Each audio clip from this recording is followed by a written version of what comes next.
All right, guys, today is the last day to take advantage of our Black Friday, Cyber Monday blowout, our special on the Precision Impact Right Wrist Trainer, my favorite training aid that I want you to get to be able to improve your golf swing. Now, a couple of things that I want you to take advantage of before midnight tonight, a couple of things you get with it. You get the $25 off with our coupon code. You get the 365-day guarantee, right? So if you don't like it for any reason, if it doesn't work for you, whatever, send it back. We'll give you a full refund, right? I want to take all the risk away because I know this is going to help you just like it helps me. I just got done hitting about 100 balls with it and pured almost all of them, and I know that you're going to get the same thing from that. And lastly, and this part is important to me, we're going to also give you our bonus, our 5-part video series, How to Build the Swing of Your Dreams that we shot, where I show you step-by-step how to use this, how to put it on, what to do during the takeaway, top, transition, through impact, how to troubleshoot issues, and ultimately what you can do over the next couple of months to build that repeatable, consistent golf swing we all want. Obviously, we can't do this forever at this price point with this guarantee, only until midnight tonight. After that, the guarantee goes away, the bonuses go away, the 25 bucks go away, so please take advantage of this. We'll put the link down in the description down below. So why amateur golfers are so inconsistent is because they struggle to control their radius length. Eric, what the heck is radius length? Let me explain it to you. The golfers that I see that I work with, if we draw a line on the screen by the club head and relative to my body, that's our radius from the shoulder to the club. The golfers that I see are so inconsistent, have a hard time controlling that distance between their shoulder, the club, and the ground. And there's 3 main variables that control that. Now imagine you were swinging a club and we have that line there by the club head, and imagine my wrists were working like this throughout the swing, okay? How the heck could I control that club relative to that line? Now imagine as my wrists are going like this, okay, which is throwing back and forth like this. Imagine while I'm doing that, my arms are bending and flexing. So as I'm doing, I don't know if I can do it at the same time, right? That's my arms bending as my wrists are going. Look at how that is compared to the line. See how when I do my wrist, it gets farther from the line. As I do the arm part, that also gets farther from the line. Now imagine some golfers I see are doing this with their wrists, they're doing this with their arm, and their body's going like this in swing. So imagine doing the wrist, the arm, and the body like this. This is what I see all the time with golfers, and that's why they struggle with inconsistency. Now I have a mantra for you, and I'm going to show you how to practice and fix this. The mantra is going to be rib cage down, left arm straight, right wrist bent back. Let me show you how you can do that. Okay, so to get more consistent, we want to be able to control that radius length. We said 3 main points: the distance my body is from the ground, how straight my arms are, and my wrist angles, right? Those are the 3 things I'm looking to control. So how could I keep that club consistently on the line? We'll get to this little right wrist in a minute, but it starts with the body motions. So we have Adam Scott here. We got to line up his back. And any good ball striker you would see, this is sort of the maintaining your spine angle thought. The general idea is the distance that my torso or my sternum or stomach is from the ground at setup, I want to be that same distance or closer to the ground during my downswing. The big issue we have to get away from if you're inconsistent is this distance my body is getting farther from the ground on the way down. If we do that, we're going to be forced to have issues with our arms and our wrists.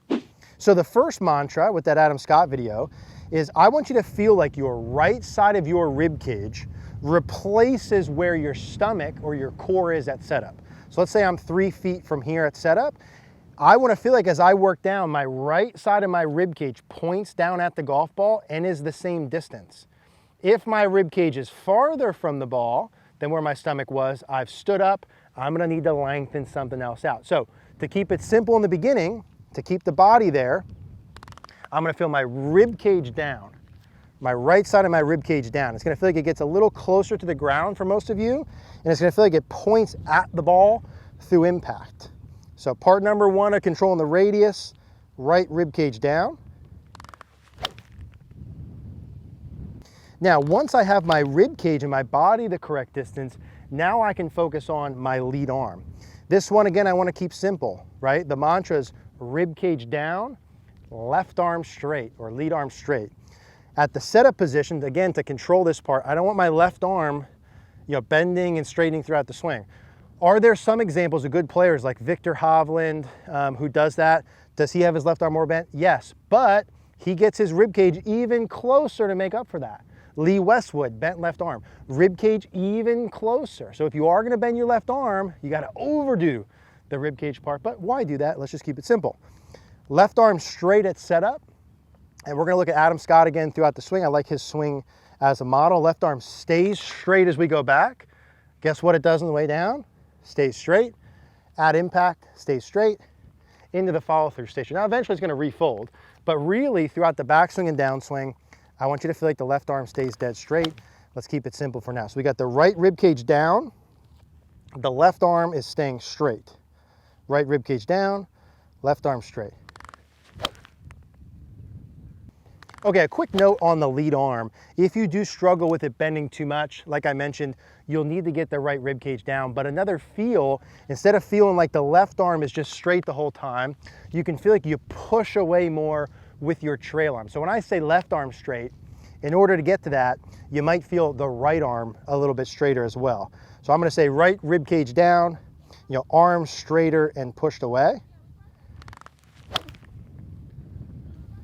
Okay, so rib cage down, left arm straight. The last piece of the puzzle is the right wrist being bent back. Now, when we start at our setup position, the right wrist is fairly flat, okay, fairly flat. In swing, we want to create a little bit of bend to that, right?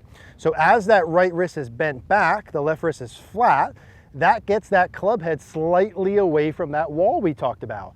This is why it's so important to have the lead arm straight enough and have the right side of the rib cage down enough to be able to make up for that. So the more you bend back the right wrist, the more you need the left arm straight, the more you need the rib cage down. That's what all the best ball strikers do. So I like this little precision impact to be able to control this. What I don't want to see when you come down is the right wrist throwing too soon.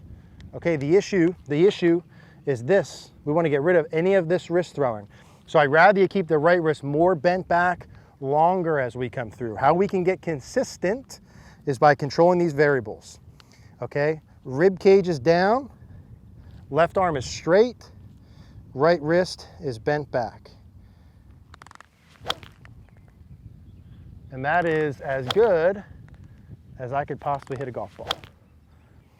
All right, guys, so those are the three pieces I want you to control first to get more consistent. Obviously, there can be other parts to the swing. If you need more help, you can check out cogornogolf.com. Would love to help you, but control these three first. Control your inclination to the ground. Feel your trail side getting lower. Control your arm width. Feel the lead arm straighter. If you need to, feel the trail arm straighter. Control your wrist angles. Keep the trail wrist bent back longer.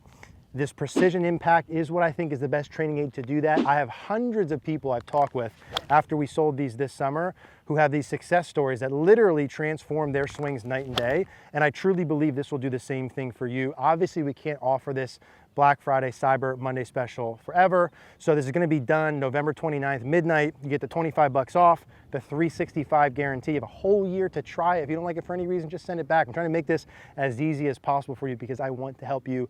I know this is going to. You're also gonna get the 5-part bonus series. I teach you exactly how to use this. All that will be in the description down below. Thank you guys for watching.